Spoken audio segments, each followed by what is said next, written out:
Dimana seperti yang tadi bilang, kalau ada kopi berarti ada yang membuat kopi nih yang ya kan. Sedangkan Tuhan sendiri ini kan sempurna, tidak membutuhkan siapapun dan tidak keterkaitan sama siapapun, sama makhluknya pun. Ini sepengetahuan saya. Tapi dimana kalau ada ciptaan berarti ada pencipta. Iya. Nah, berarti kan kalau di kalimat ini berarti Tuhan belum sempurna ini yang. Ya. Nah, pertanyaan saya, kesempurnaan Tuhan itu seperti apa?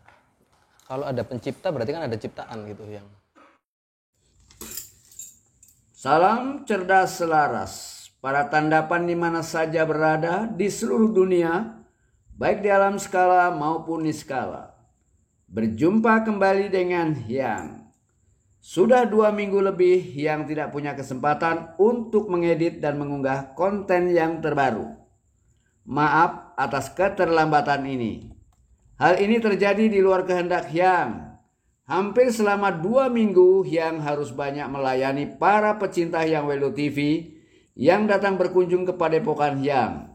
Kedepannya Hyang hanya berharap agar para pecinta Hyang Welu TV bisa berkunjung ke padepokan setiap hari Kamis malam, sehingga Hyang masih punya waktu untuk mengelola kebutuhan lainnya. Apakah Tuhan itu? Siapakah Tuhan itu? Apakah Tuhan itu dan siapakah Tuhan itu adalah 2 jenis pertanyaan yang berbeda secara formal untuk satu hal yang sama. Tentunya jawabannya pasti tidak sama alias berbeda. Pertanyaan yang pertama bertanya tentang definisi Tuhan. Apa itu Tuhan? Sedangkan pertanyaan yang kedua bertanya tentang siapa, substansi sebenarnya yang ada di balik sebutan Tuhan. Pertanyaan apakah Tuhan itu atau siapakah Tuhan itu adalah pertanyaan yang mudah sekali. Namun jawabannya tidak semudah dan tidak sesederhana pertanyaannya. Dan jawaban yang diberikan oleh setiap orang pasti beragam. Minimal dari beraneka jawabannya akan terbagi menjadi 2 kelompok besar, yaitu ada kelompok yang mempercayai adanya Tuhan atau teis, dan sebaliknya ada pula yang tidak mempercayai akan adanya Tuhan atau ateis. Apakah Tuhan itu? Tuhan hanyalah sebuah kata, sebuah gagasan atau sebuah konsep saja. Tuhan hanyalah sebuah kata atau sebuah konsep besar yang dipersiapkan sebagai jawaban yang paling mendasar terhadap pertanyaan yang mendasar pula. Sudah menjadi watak manusia, selalu ingin mengetahui segalanya, modalnya hanya bertanya dan bertanya. Secara alami ragawi, manusia tidak jauh berbeda dengan hewan-hewan lainnya. Pada dasarnya, manusia dan hewan tidak jauh berbeda, sekalipun kapasitas dan kemampuan otak manusia lebih baik daripada binatang. Jika tidak ada data-data dan informasi yang masuk ke dalam otaknya, maka manusia sama dengan binatang tidak tahu apa-apa. Jika bayi manusia dilemparkan ke hutan dan dipelihara oleh seekor monyet besar, maka manusia akan tumbuh berkembang sebagai monyet besar dan tidak akan pernah menjadi manusia sebelum mengenal manusia. Secara ragawi, manusia dan binatang memang tidak jauh berbeda. Akal pikiran yang terdapat dalam diri manusia tidak membuat kedudukan manusia lebih tinggi dan lebih mulia dari binatang lainnya. Jika manusia tidak tahu dan tidak mampu menggunakan akal pikirannya dalam fungsi kodratinya sebagai makhluk yang dimuliakan. Manusia dalam memperlakukan akal pikirannya tidak jauh berbeda dengan gajah dalam menggunakan belalainya. Tidak jauh berbeda dengan harimau menggunakan taringnya. Dan tidak jauh berbeda dengan kerbau dalam mempergunakan kedua tanduknya. Hanya sebatas sebagai sarana untuk mencari makan dan minum semata. Atau sebagai senjata untuk menyerang mangsanya atau musuh-musuhnya. Atau sebaliknya untuk bertahan ketika mendapatkan serangan dari musuh-musuhnya. Jika demikian, lalu di mana letak kemuliaan manusia dari binatang-binatang lainnya?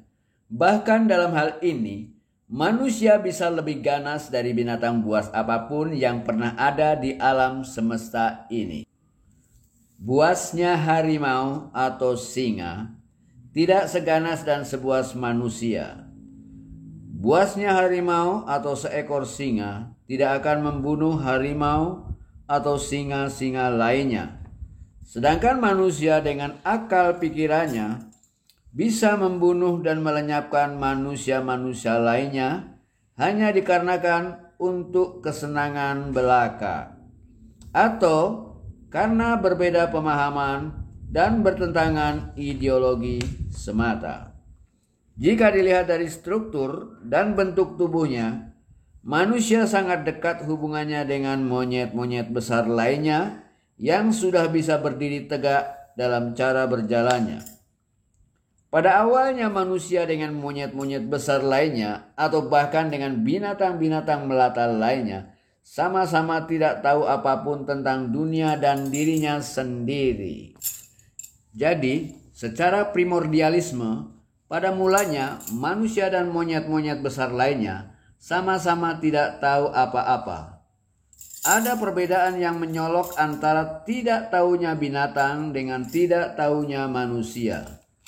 Tidak tahunya binatang sama sekali tidak mendorong binatang apapun juga untuk mencari tahu, sehingga binatang-binatang apapun mulai dari zaman awal mereka ada di alam semesta ini hingga di zaman milenial ini tetap tidak tahu apapun dan tidak mengalami perubahan apapun kecuali perubahan tubuhnya secara ragawi.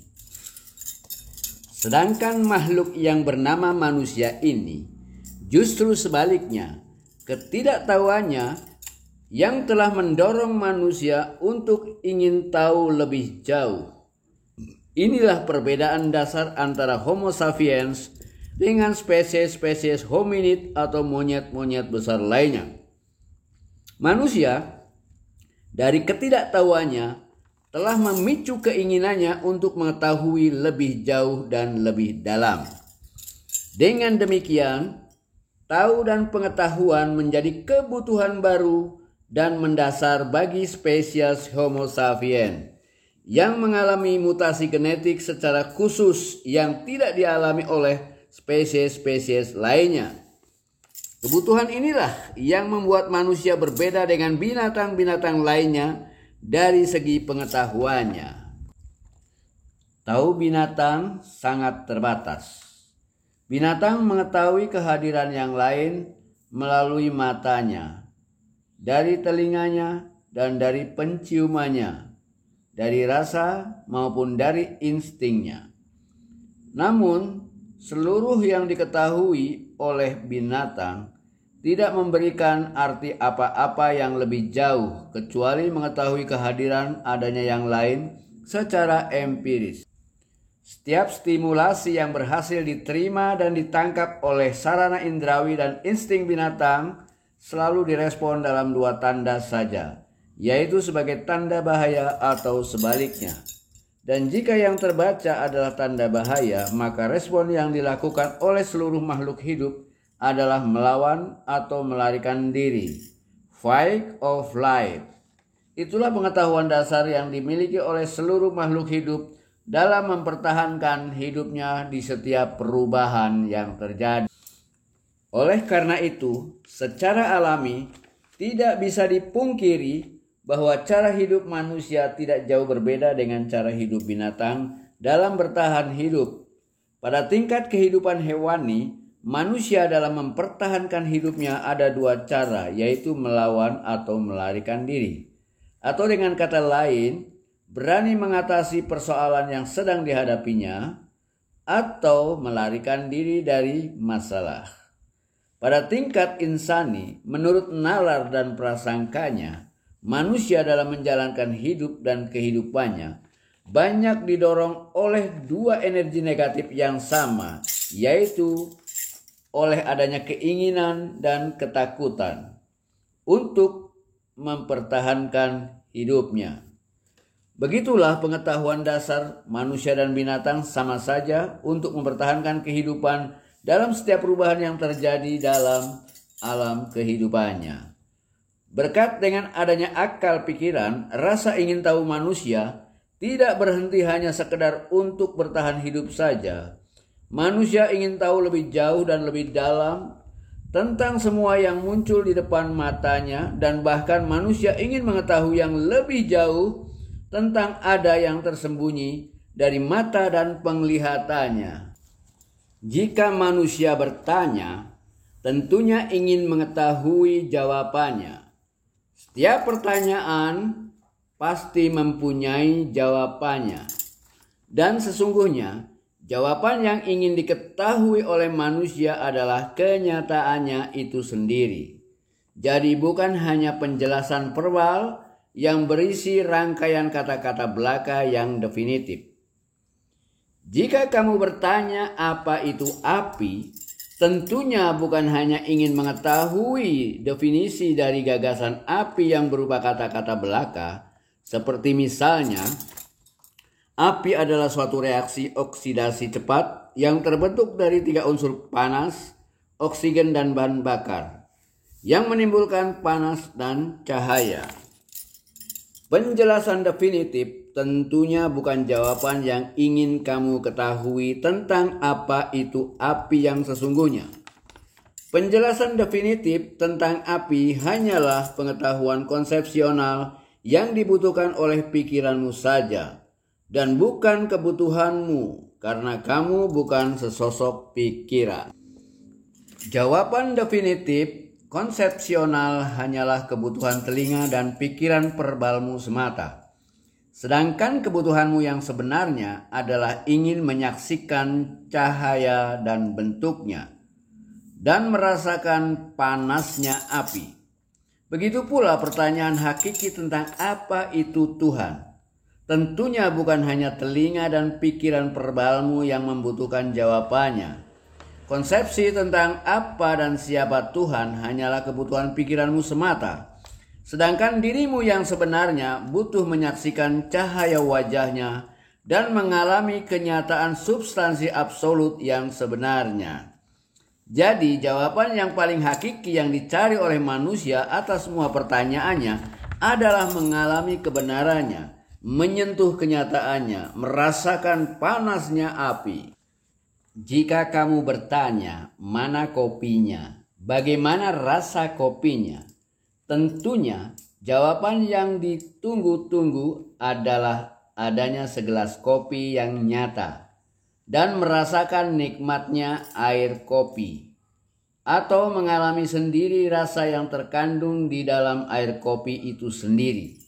Karena yang membutuhkan jawaban hakiki adalah dirimu yang sebenarnya, bukan hanya pikiranmu, dan jawaban yang diterima oleh pikiranmu hanyalah sekedar kata-kata atau konsepsi saja dan bukan kenyataannya. Sementara itu, jika anak-anak yang bertanya, maka jawaban yang ingin dicari anak-anak hanyalah penjelasan-penjelasan verbal saja. Karena anak-anak hanya bertanya tentang objek-objek yang ada di depan matanya. Anak-anak tidak akan bertanya tentang sesuatu yang tidak muncul di depan matanya. Sedangkan orang dewasa seringkali bertanya apa yang muncul dari dalam pikirannya semata. Jadi, sementara itu, jika kanak-kanak bertanya, jawaban yang diinginkan hanyalah nama-namanya saja dengan segala penjelasan-penjelasan verbalnya tentang kopi, dan bukan kopi itu sendiri. Jawaban yang dicari kanak-kanak demi untuk kepentingan pikirannya semata, karena pada masa kanak-kanak otak dan pikirannya masih banyak membutuhkan data-data dan informasi dasar terlebih dahulu. Karena kanak-kanak masih terpesona dan tertarik dengan objek yang ada di luar dirinya. Kanak-kanak belum tertarik melihat dan mencari ke dalam dirinya, mencari yang tidak ada di luar dirinya. Itulah perbedaan pengetahuan yang dibutuhkan kanak-kanak dengan apa yang dicari orang-orang dewasa di dalam mengetahui, Jadi sangat berbeda sama sekali antara pengetahuan yang dibutuhkan oleh binatang dengan manusia kanak-kanak, apalagi dengan pengetahuan manusia dewasa.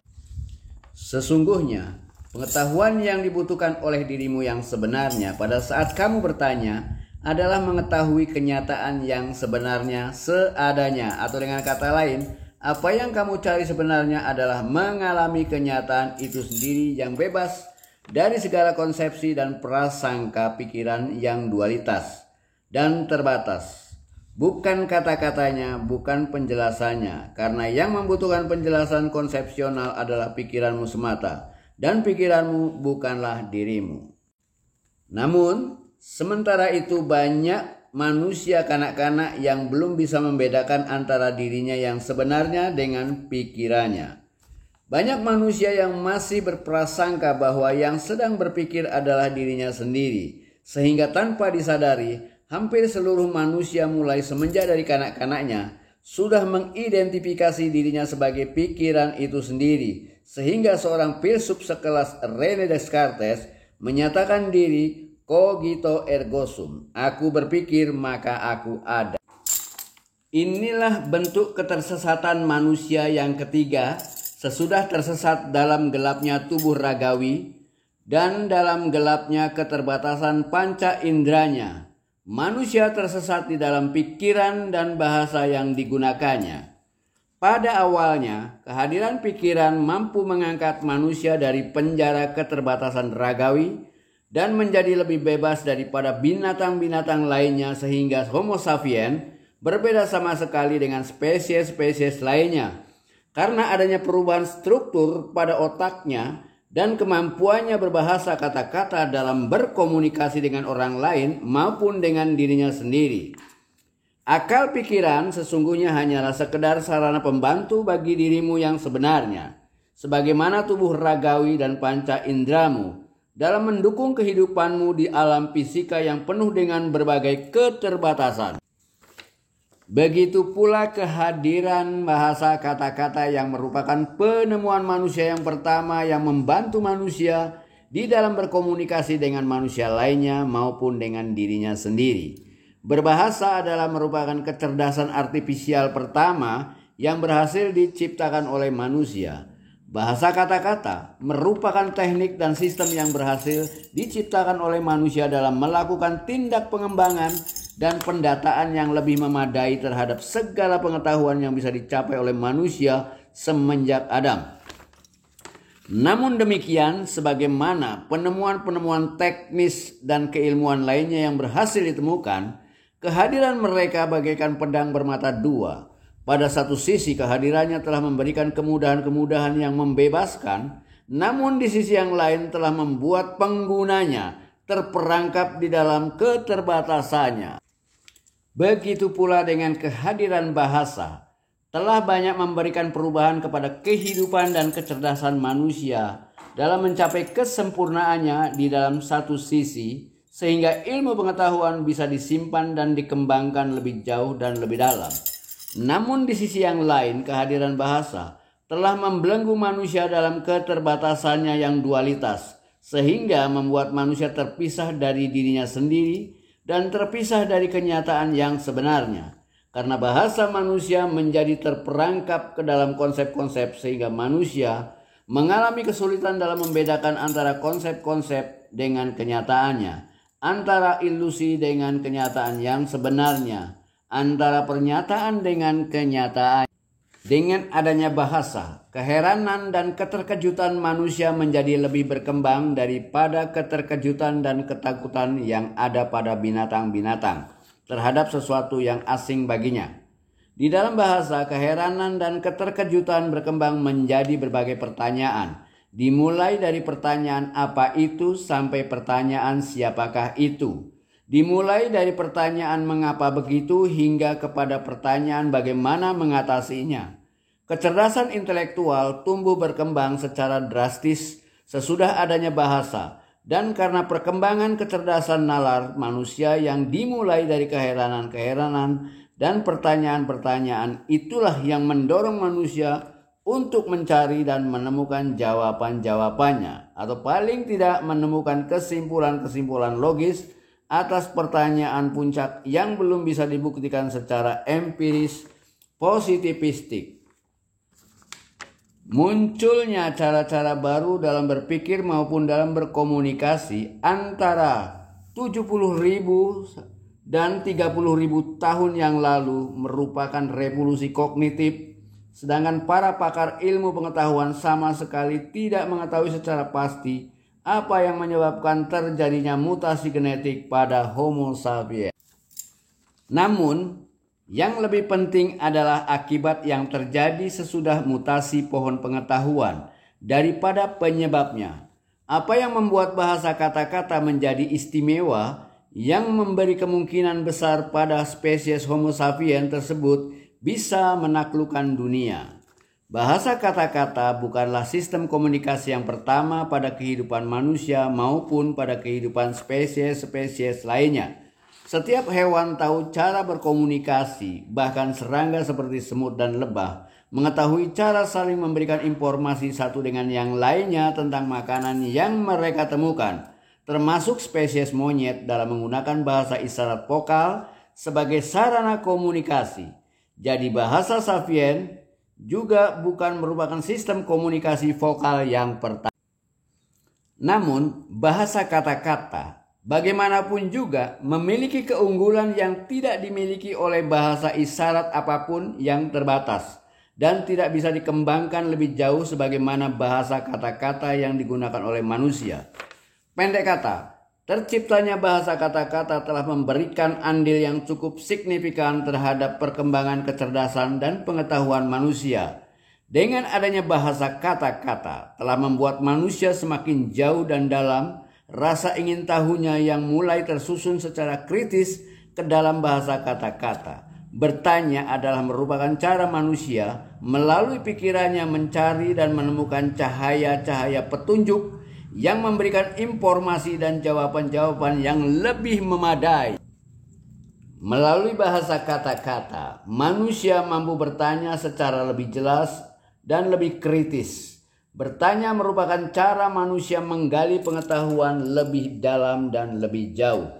Manusia mulai bertanya, mengapa alam itu ada? Mengapa dirinya itu ada? Dan dari mana adanya alam semesta ini dan adanya dirinya sendiri? Jika manusia itu ada karena dirinya sendiri, tentunya manusia itu punya kuasa untuk mengendalikan diri dan kehidupannya. Namun faktanya manusia tidak mampu menolak datangnya kematian. Manusia selalu memiliki awal dan akhir. Manusia tidak kekal. Secara ontologis, ketidakkekalan dan perubahan telah menunjukkan adanya yang kekal dan tidak berubah, yang menjadi pengendali dan pengada semua yang ada. Maka istilah Tuhan muncul ke permukaan dalam kehidupan manusia sebagai kesimpulan tertinggi, sebagai jawaban atas sebuah pertanyaan yang paling puncak tentang siapa yang mengadakan semua yang ada ini. Dari manakah semua yang ada ini bersumber? Filsafat ketuhanan adalah merupakan upaya para manusia membuktikan adanya Tuhan melalui pendekatan akal pikirannya semata. Usaha yang dilakukan manusia melalui filsafat atau pikiran bukanlah untuk menemukan Tuhan secara absolut, tetapi mencari pertimbangan dan penjelasan lain, kemungkinan-kemungkinan bagi manusia untuk sampai pada kebenaran logis dan sistematik. Pikiran melalui filsafat hanya mampu menemukan bukti-bukti logis tentang adanya Tuhan. Yang mau tanya tentang kesempurnaan Tuhan sendiri ini yang Bagaimana? Apa yang ditanyakan? ditanyakan tentang kesempurnaan Tuhan ini materinya adalah dimana seperti yang tadi bilang, kalau ada kopi berarti ada yang membuat kopi nih yang ya kan, sedangkan Tuhan sendiri ini kan sempurna, tidak membutuhkan siapapun dan tidak keterkaitan sama siapapun, sama makhluknya pun. Ini sepengetahuan saya. Tapi dimana kalau ada ciptaan berarti ada pencipta. Iya. Nah berarti kan kalau di kalimat ini berarti Tuhan belum sempurna ini yang Ya. nah pertanyaan saya, kesempurnaan Tuhan itu seperti apa? Kalau ada pencipta berarti kan ada ciptaan gitu yang. Kalau kita bertanya tentang Tuhan, apakah mudah kita membuat jawabannya? Oh, saya tahu Tuhan. Siapa? Allah. Oh, saya tahu Tuhan. Siapa? Yesus. Oh, saya tahu Tuhan. Siapa? Kok gampang sekali. Mencari Tuhan itu sulitnya sama mencari pembunuh. Apakah Tuhan sama dengan pembunuh? Bukan. Ini hanya gambaran bagaimana sulitnya mencari Tuhan. Hanya sebuah gambaran bagaimana sulitnya mencari Tuhan. Bukan diartikan Tuhan itu sama dengan pembunuh.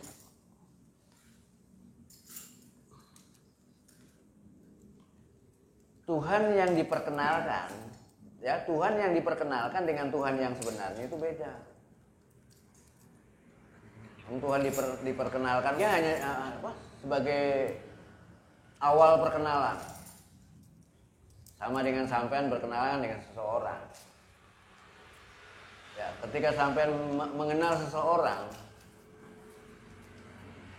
kan baru awal ya mungkin sampean nanya di sana. Lama kelamaan sampean akan tahu siapa dia. Apakah dia orang baik, orang buruk, dia penjahat atau kan terakhir baru tahu kan. Pengetahuan awal apa dan pengetahuan akhir apa? Ada step. Begitupun juga pengetahuan kita tentang Tuhan. Apa yang kita ketahui tentang Tuhan kan baru dapat informasi dari buku, dari katanya orang, dari ya kan. Tuhan yang diperkenalkan agama adalah sebagai pencipta. Tuhan yang diperkenalkan di level agama, Tuhan diperkenalkan sebagai pencipta. Dan jelas kalau kita mau berpikir kritis, Tuhan sebagai pencipta itu boleh dibilang kurang absolut.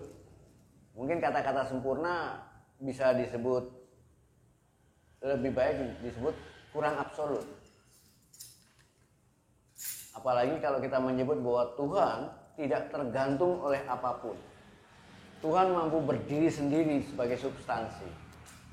Karena pengertian substansi itu sendiri ya, bahwa yang disebut substansi itu tidak tergantung oleh apapun. Dia berdiri sendiri. Sesuatu yang mampu berdiri sendiri dan tidak tergantung oleh apapun, itu disebut substansi. Termasuk kita ini juga substansi. Tuhan itu substansi, malaikat substansi, pohon, binatang juga substansi. Tapi kalau setan, dia tidak memiliki substansi. Itu kita anggap tidak ada. Ya. Maka Tuhan sebagai substansi, kalau dia masih tergantung pada yang lain, berarti substansinya kurang sempurna. Karena Tuhan sebagai pencipta tergantung sama ciptaan. Kalau nggak ada ciptaan, berarti dia nggak bisa disebut pencipta. Tergantung nggak? Tergantung. Sesuatu yang masih tergantung pada yang lain nggak bisa disebut substansi. Ya. Ini kalau kita bicara tentang spiritualitas harus paham dengan apa itu substansi. Kalau masih tergantung pada yang lain, dia nggak bisa disebut substansi. Jadi Tuhan yang kita kenal sebagai pencipta itu bukan Tuhan yang sebenarnya.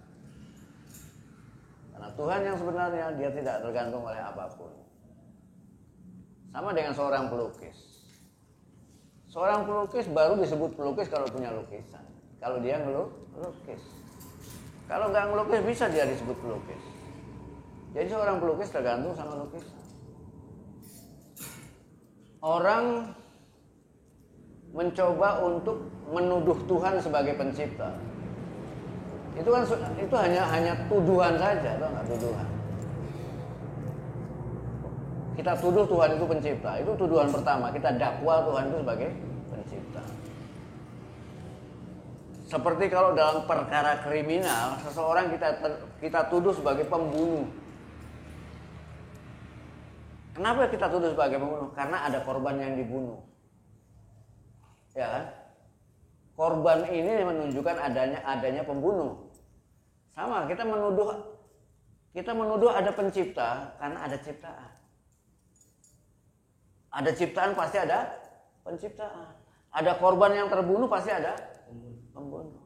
Kan begitu. Ini metafornya ke sana. Kalau kemudian kita mencoba mencari pembunuh berdasarkan bukti-bukti korban yang terbunuh, kita cari. Setelah kita cari, akhirnya ketemu pembunuhnya. Ditangkap. Kemudian kita interogasi. Dia akan jawab. Saya memang yang membunuhnya. Tapi saya kan cuma pelaku saja, sebagai apa? Yang disuruh. Ada aktor utama yang membayar saya untuk membunuh seseorang. Otomatis melakukan perjalanan lagi untuk mencari pembunuh yang sebenarnya. Kita ketemu lagi bukan sama pembunuhnya, sama perantaranya. Karena perantaranya itu, nih, cari orang itu untuk membunuh seseorang. Kamu yang harus menghubungi dia. Nggak mungkin dia nemui langsung sendiri. Nah ini bayarannya. Nah, otomatis kita akan menemui perantaranya lagi. Oh saya cuma perantara kok, cuma menyampaikan apa yang disampaikan dari apa istilahnya yang punya gagasan sampai ke pelaku. Oh, golek mana? Dan ternyata pembunuhnya yang sebenarnya malah nggak membunuh. Iya kan? Dia nggak membunuh apa-apa dan tidak melakukan apa-apa. Dia hanya menikmati semua hasilnya. Dia nggak melakukan apa-apa. Nah, Tuhan yang tertinggi pun seperti itu. Dia hanya sebagai penonton saja, nggak melakukan apa-apa. Ya. Nah, itu aktornya kalau kita bicara. Ya, aktornya malah senyum-senyum aja gitu. Nggak melakukan apa-apa. Begitupun juga Tuhan. Jadi seperti itu. Oleh karena itu mencari Tuhan ada 4 langkah itu. Di langkah syariat, Tuhan dikenal sebagai pencipta. Di langkah torekot, kita ketemu lagi. Apakah Tuhan yang kita temui di setiap tingkatan itu berbeda? Sama, hanya berbeda tingkat kedekatannya. Kita makin dekat, makin berbeda. Sama ya, seperti orang belum kenal Hyang. Kalau orang belum kenal Hyang, maka orang-orang akan menyebut Hyang ini orang. Ya kan? Yang disebut pasti orang kan? Siapa orang ini? Begitu. Siapa orang ini? Jadi kalau orang ini menyebut Hyang siapa orang, berarti orang ini belum tahu Hyang, juga belum kenal Hyang. Jadi orang yang belum tahu dan belum kenal, dia akan menyebutnya orang. Tapi kalau dia sudah tahu, tapi belum kenal, dia akan menyebut nama. Oh, orang ini namanya Wildo. Ini orang yang kayak gini sudah kenal belum? Belum. Oh, orang ini namanya Wildo. Dia baru tahu, tapi belum kenal. Nah, orang yang sudah kenal Hyang malah nggak nyebut Wildo. Nyebutnya mungkin Bapak, Pak Le, Hyang, Om, Gus. Hilang nama Wildonya. Ya kan? Jadi orang ini hilang. Nah, begitu makin ketinggi, makin dekat, makin hilang lagi. Apalagi orang itu katakanlah sampai ke tingkat yang paling dekat, jadi istrinya Hyang. Panggilannya cuma sayang akhirnya. Ya, panggilannya hanya sayang aja. Itu udah tingkat yang paling dekat. Hubungan kita dengan Tuhan yang paling dekat tingkatannya, ya kita manggil Tuhan tuh sampai manggilnya sayang.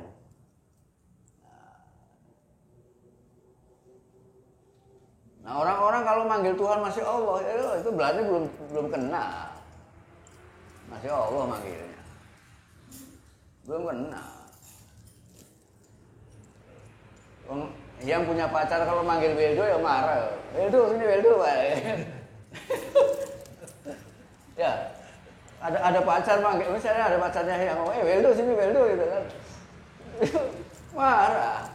Begitupun kalau kita manggil Allah ya Allah ya Allah gitu kan. Itu jangkar, kata orang Jawa bilang jangkar gitu ya.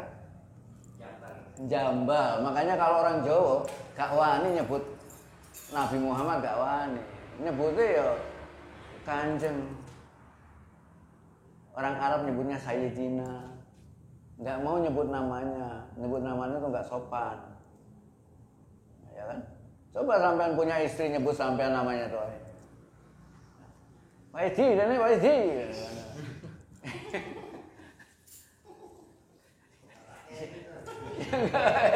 Iya kan? Iya. Jadi ya kita manggilnya lebih dekat ya. Mana yang? Saya. Kalau belum punya anak, kalau udah banyak yang manggilnya untuk anak-anaknya. Ya seperti itu. Hah? Bagaimana? Kalau tingkatan tertingginya itu kekosongan tadi. Apa itu? Kalau dalam ranah spiritual. Yang kosong apanya? Kalau itu kan ada yang namanya subung. Iya. Terus yang kosong apanya? Ya, rahayu semuanya.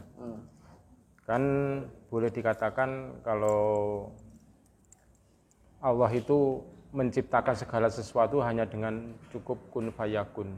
Ya. Nah, sedangkan kalau Allah itu membuat sesuatu dengan cukup dengan kun fayakun, itu baru terjadi ya yang baru terjadi. Seandainya kita di depan kita itu kalau kita dikatakan kosong atau hampa, itu pun kan nggak ada kata-kata yang dinamakan suwung atau kekosongan itu tadi. Yang ingin tanyakan, yang dimaksud suwung itu apa? Yang saya tanyakan yang terus yang dinamakan kekosongan itu ada itu tidak ada. Itu maksudnya gimana ya? Kosong itu ada, sebenarnya ada itu kosong gitu loh ya. Maksudnya apa? Kosong tapi isi Kosong tapi gitu. isi, ya. Nah, itu pertanyaannya. Isi tapi kosong. Itu pertanyaannya orang-orang yang berlagak spiritualis.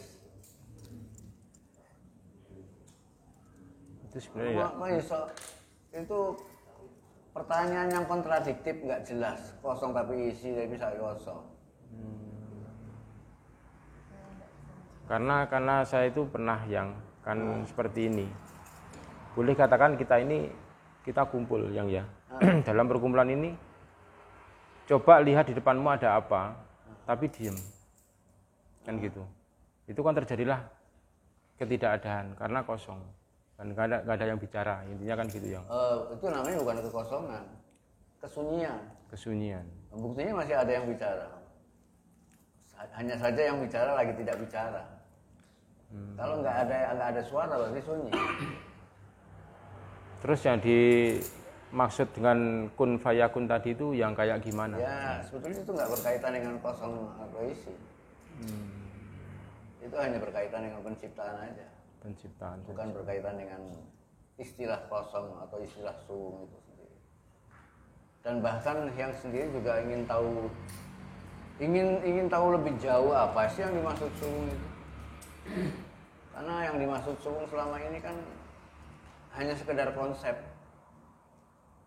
tanpa ada penjelasan yang kalau bisa mewakili. Menurut orang Jawa dikatakan suwung itu kan kayak istilah meditasi yang.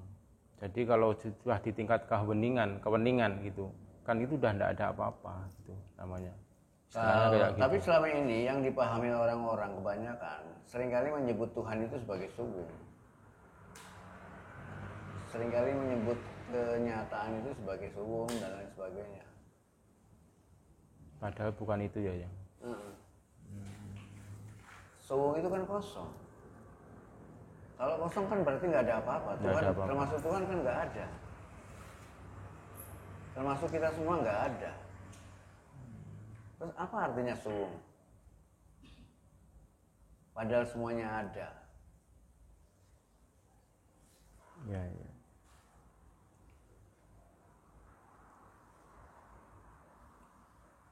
Terus kalau Tuhan itu wujud yang, apakah boleh dikatakan cahaya itu juga dari perwujudan Tuhan? Tuhan bisa berwujud apa saja. Tapi kan masalahnya untuk bisa menyebut dia Tuhan kan butuh bukti. Ya kan? Ya, ya. Cahaya lampu ini kalau ngaku Tuhan gimana? Terus ada satu lagi yang biar lebih mantap lagi. Apakah yang disebut istilah cahaya di atas cahaya itu yang? Yaitu untuk mengistilahkan Tuhan itu lebih terang dari cahaya apapun. Artinya Tuhan itu sangat jelas sekali. Sehingga dia memperkenalkan dirinya seperti cahaya di atas cahaya. Jadi Tuhan itu betul-betul bisa disaksikan adanya. Untuk melihat Tuhan itu kita nggak butuh cahaya lagi, karena dia udah terang dengan sendirinya. Itu maksudnya di sana. Tapi kalau banyak orang yang nggak tahu melihat Tuhan, yang salah siapa? Iya, ya. Padahal kalau untuk lagu saya yang ya, untuk selama ini, bahwa cahaya matahari itu kan lebih terang dari segalanya yang ya. Nah, sedangkan cahaya yang pernah saya katakan dengan yang tidak pernah pudar dan tidak pernah istilahnya terlewatkan, itu bisa menembus terangnya matahari. Dan Itu matahari cahaya pun batin, akan cahaya menjadi metafisika, ya. berlubang yang. Cahaya matahari itu akan jadi berlubang. Iya. Ya seperti laser gitu, mampu melubangi apa saja. Iya. Apakah itu yang Ya, pertanyaannya? Cahaya Tuhan apakah bisa kita metaforkan sebagai cahaya, tapi dia bukan cahaya. bukan cahaya? Itu hanya metafor aja. Jadi itu tidak ada gunanya sama sekali yang ya. Untuk cahaya itu tadi tidak ada fungsi atau Dia hanya kegunaan. sebagai metafor. Apakah tidak bisa dikatakan itu sebagai jalan atau gimana, petunjuk atau gimana gitu ya? Bisa disebut sebagai petunjuk, tapi kan harus ada penjamin. Karena Sama seperti sampean kan, ketika sampean mengalami sesuatu, kalau nggak ada penjamin apa sampean berani melakukan? Sampean bilang sampean pernah meditasi terus terbuka, nggak berani meneruskan kan? iya, Karena nggak ada penjamin. karena nggak ada pembimbing waktu itu ya. Iya. Ya seperti itu. Ya, makasih ya. Iya oke. Kalau gitu kita sudahi saja.